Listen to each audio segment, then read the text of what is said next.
এখন দেখো না ফটো মানে খোলো আমি খোলো না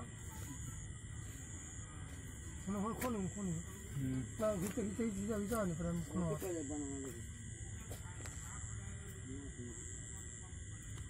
ফটো ফটো ঠিক আছে गिराओ फोटो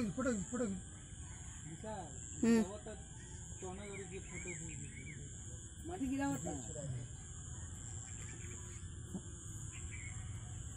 कोरे को आवरी चलने लगे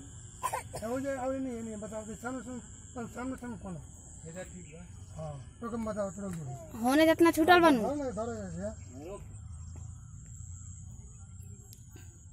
बताई ना वही जैसे भेजा कोड़ा अभी कहां है ऐसे डालो माटी डालो कौन सा बोलो तो को बताओ तुम भेजा ना खाबे ता कौन भेजा हां और तुम नहीं डेगा नहीं बड़े डेगा जा डाल हम चले ढेर नहीं ना इतना रखे पर कुछ आओ जो भेजा करता नहीं मन लगा होता रे माटी डालता ओए फोटो